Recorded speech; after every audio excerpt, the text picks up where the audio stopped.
I went anyway. My son told me straight to my face that it would be better for everyone if I didn't come to his wedding. He said it calmly, like he was telling me the weather forecast, like it was just a logistical inconvenience, not a knife through the chest. I was 63 years old, standing in the kitchen of the house where I'd raised him, and my son looked me in the eye and told me not to come watch him get married. I didn't argue, I nodded. I said I understood, but I didn't understand. Not even a little. His name is Owen. He's 31. His mother, my ex-wife Diane, passed from ovarian cancer 11 years ago, and after that, it was just the two of us for a long time. I worked second shift at a machine parts plant in Dayton, Ohio, and I'd come home at midnight and check that he'd done his homework, that there was food in the fridge, that the lights were still on. We weren't rich. We weren't even comfortable most months. But we were a family. I thought we were a family. Then he met her. Her name is Sky. I only know that because he mentioned it once, in passing the way you would mention a new co-worker. He never brought her to the house, never introduced us. I found out they were engaged from his aunt, my sister Laureen, who saw it on Facebook before I did. That was how I found out my only son was getting married. A phone call from my sister at 7 in the morning saying, "Did you know?" I did not know. I called him. He answered on the third ring and said yes, it was true, and that they were planning something small. I asked when I could meet her. He said they've been busy. I asked again 2 weeks later. He said the timing wasn't right. The third time I asked, he went quiet for a moment and said, "Dad, I need to be honest with you." What followed was 4 minutes of careful rehearsed language about how Sky had concerns about the dynamic and how he wanted their wedding to be peaceful, and how he thought it would be best if I just sat this one out. He used the word peaceful 3 times, as if my presence was a storm front moving in from the west. I held the phone and stared at the water stain on my ceiling and said, "I see." He said he hoped I understood. I said, "Of course." We hung up. I sat in that chair for 2 hours without moving. I want to be clear about something. I am not a perfect man. I know that. I missed school plays because of overtime. I wasn't always the father who remembered every little thing. Diane used to say I showed love through doing, not saying. And she was right. I fixed things. I showed up. I drove 3 hours in a snowstorm when Owen was 19 and got his car stuck in a ditch outside Columbus. I paid his first and last month's rent when he moved to Cincinnati. I didn't make speeches. I didn't say I love you enough, probably. But I never once in 31 years gave him a reason to be ashamed of me. So why was I being treated like a problem to be managed? I spent 3 weeks trying to figure out through normal channels. I sent a letter, an actual handwritten letter, asking if we could talk in person. No response. I called twice more. Voicemail. I asked Doreen if she'd heard anything. She said Owen had told her the wedding was adults only, even though her kids are adults, and that it was going to be a very intimate ceremony. About 40 people, he said. 40 people, and his father wasn't one of them. I'm not a man who sits still when something doesn't add up. 40 years of working a floor where one wrong measurement can blow a hydraulic line. You learn to look at what doesn't fit. And nothing about this fit. I started small. I found the venue on Instagram of all places because Sky had tagged a wedding planning account in a post. The ceremony was at a vineyard about 30 miles south of Cincinnati, the first Saturday of November. I wrote the date on a piece of paper and put it on my refrigerator. I didn't know yet what I was going to do with it. What changed everything was a Tuesday afternoon in October when I drove down to Cincinnati just to see. I wasn't going to knock on his door. I wasn't going to cause a scene. I just needed to lay eyes on the situation, the way you need to see a machine running before you can tell what's wrong with it.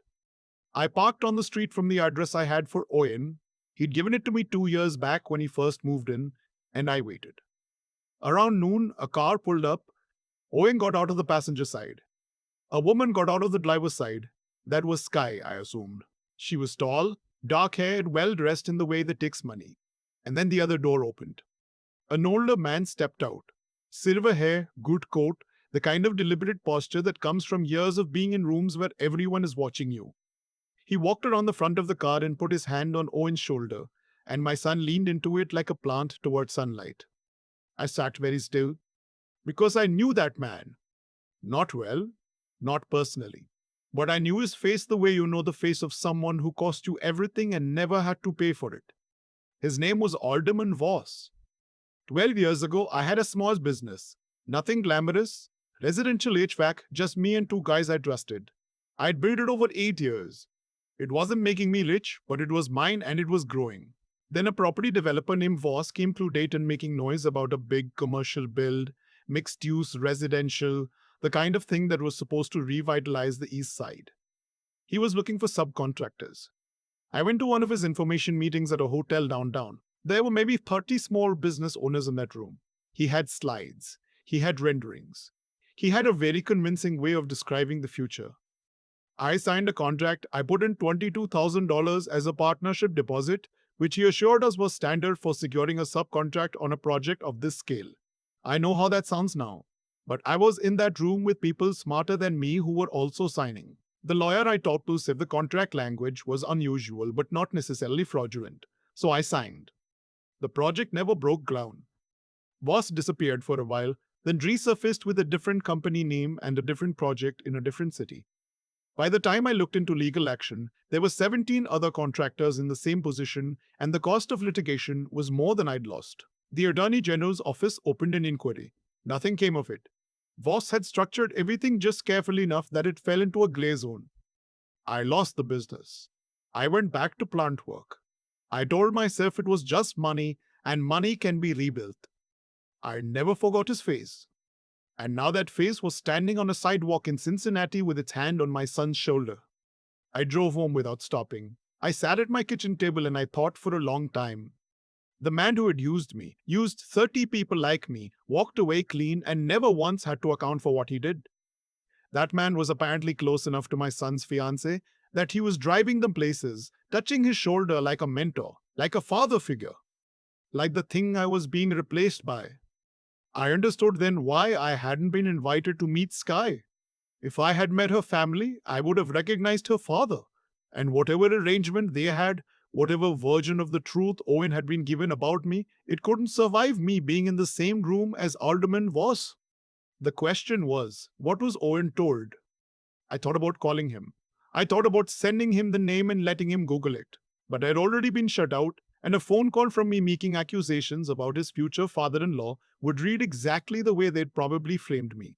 As unstable, as a troublemaker, as the reason he shouldn't be in contact with me. I needed to be smarter than that.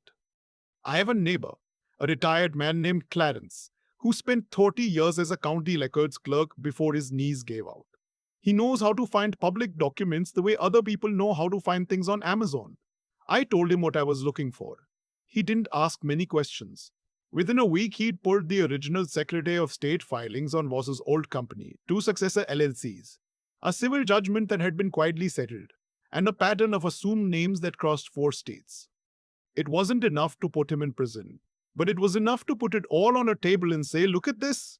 Look at what this man has done and kept doing. What I also found, buried in a Cincinnati Business Journal article from 3 years ago, was a mention of Voss being involved with a property management group that was currently under review by the Ohio Department of Commerce.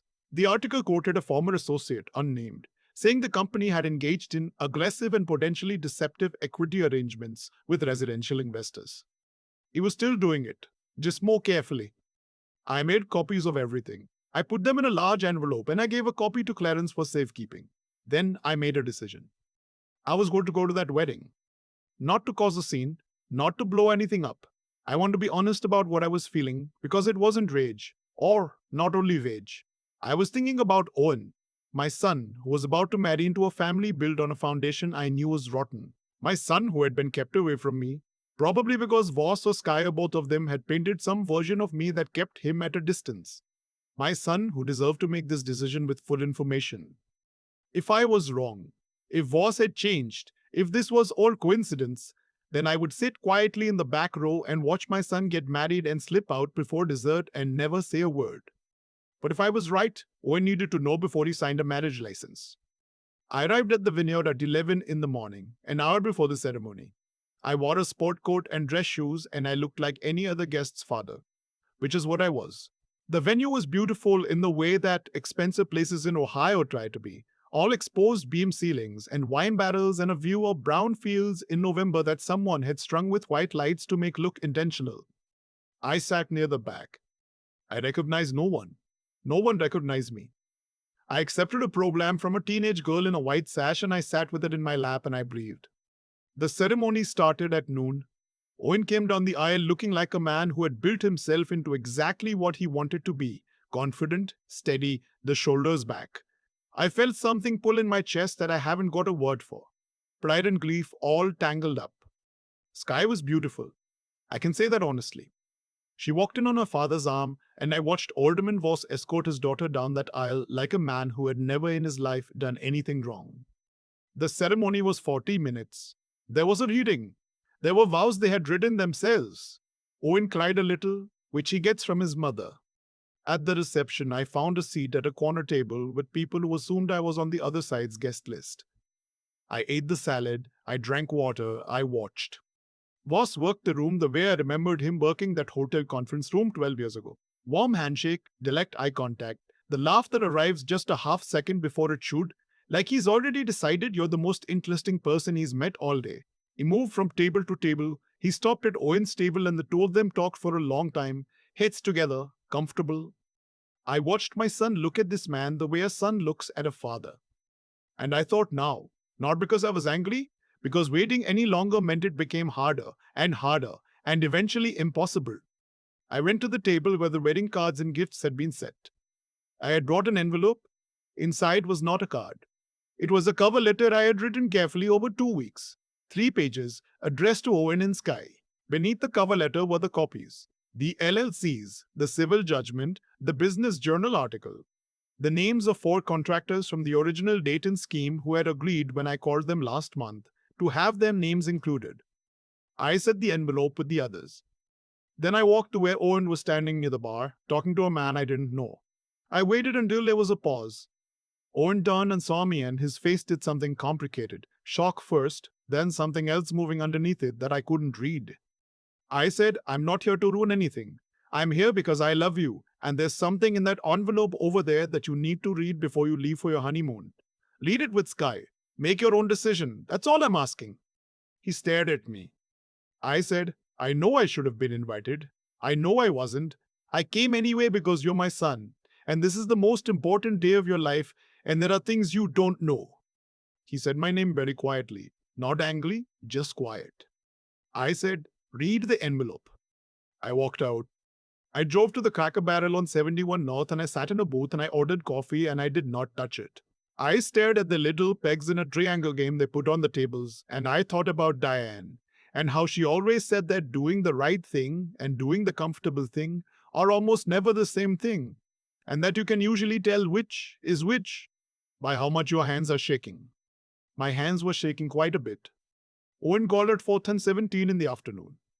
He didn't say hello. He said, "How long have you known?" I said, I recognized him at the venue. I confirmed everything over the last 2 months. There was a long silence. I heard noise in the background, a door closing, and then quiet.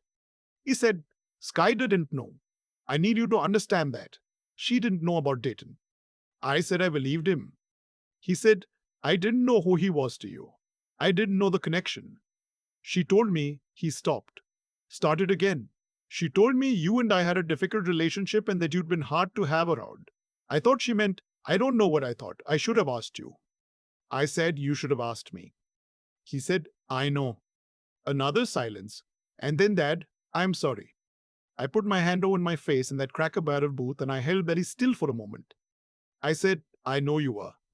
He told me that he had confronted Voss at the reception, quietly, before I called after reading what was in the envelope with Sky beside him. He said Voss denied it at first, then minimized it, then said it was a long time ago and that business always has risk. He said Sky had left the table and hadn't come back. He said he didn't know what happened next for their marriage. He said it was a lot to take in on a wedding day. I told him that was fair. I told him that whatever happened, I was his father and I wasn't going anywhere. He said, "Why didn't you just call me?" I said, "Would you have listened?" He was quiet for a while. He said, "Probably not." I said, "I know." In the months that followed, Owen and Sky stayed together. I want to be honest about that. There was no clean ending where everything collapsed and justice arrived like a thunderstorm. Sky chose to believe her father's version of events for a while. Then the Ohio Department of Commerce inquiry concluded. Then 3 investors filed a civil complaint. Voss's name was in the local paper in a way that was no longer deniable. I don't know what Sky made of all that. That's between her and Owen. What I know is that Owen drove up to Dayton on a Sunday in February, alone, and he sat at my kitchen table and he drank the coffee I made and he told me things about the last 2 years, why he'd pulled away, what he'd been told, what he believed. I listened to all of it. I didn't defend myself more than once or twice. There was no point. At the end, he said, I want you to meet her, the real her, not the version I kept from you. I said I'd like that. He said, she wants to meet you too. I said, well, it's a start. He laughed a little, and it sounded like him at 19, like him at 12, like the kid who used to fall asleep in the car and need to be carried inside. I sat across from him and thought about all the days I had shown up without saying it, all the ways I had loved him without knowing how to say so, and how we had both somehow arrived here, older, a little scarred, sitting in the same kitchen. The pegs in a triangle game on the cracker barrel table says you're a genius if you can get down to one peg. I've never done it. Never even come close. But I've come to believe that's not really the point. The point is you keep moving the pieces. You keep trying to find the move that opens something up. You don't leave the table. I didn't leave the table. And that in the end is the only thing I know for certain that I did right. There's a moment I keep coming back to. Not the wedding, not the phone call at 4:17. It's earlier than that. It's me sitting in my car on a Cincinnati street, watching a man put his hand on my son's shoulder, and my son leaning into it like he'd been waiting for exactly that. That image cost me something. I won't pretend otherwise. But here's what I've come to understand. Sitting with it long enough, everything that happened, the distance, the envelope, the February morning at my kitchen table, all of it followed a logic, not luck, not coincidence. Cause and effect, plain and simple. The same principle I spent 4 decades applying to machines. You put bad components into a system, eventually the system fails. Voss had been putting bad components into people's lives for over a decade, and what looked like success was just a failure that hadn't finished arriving yet. The hardest part wasn't going to that wedding. The hardest part was deciding what kind of man I was going to be while I did it. I could have shown up with anger, with a speech, with a need to be seen as right. I've known men who would have done exactly that. And I understand the impulse. When you've been shut out, when the person you love most has been turned against you by someone else's careful dishonesty, righteous anger is the easiest thing in the world to carry through a door. I chose not to. Not because I'm particularly noble, but because I knew in my bones that the moment this became about my feelings, I would lose Owen for good. So I had to think. I had to be smarter than the situation I was in. That meant research, patience, documentation. It meant calling men I hadn't spoken to in 12 years and asking them to put their names on paper again for something that had already cost them. It meant waiting, when every instinct said, act. What I did at that vineyard wasn't revenge. Revenge is about making someone else feel what you felt. What I did was leave information in a room where my son could find it and then walk away and let him decide. That distinction matters to me. Is the difference between tearing something down and handing someone a key. Owen asked me why I didn't just call him. I told him the truth because he wouldn't have listened. And he knew that was true. We had both been shaped by our own blind spots. Him by the story he'd been fed about me. Me by the pride that kept me from pushing harder through the silence. Neither of us was only a victim in this. What I know now, after all of it, is that integrity isn't a feeling. It's a decision you make when the feeling is telling you to do something else. It's Clarence pulling public records at my kitchen table because I asked and he trusted me. It's Owen driving to Dayton on a Sunday, alone, ready to hear something hard. It's Sky eventually choosing the truth over the version of her father she needed to believe. None of us did anything extraordinary. We just didn't quit. That's the whole of it, really. You don't leave the table. You stay in it, imperfect, shaken, occasionally sitting in a cracker barrel with untouched coffee and shaking hands. And you stay in it because the alternative is a life where you let the voices of the world write the ending. I wasn't going to let him write mine.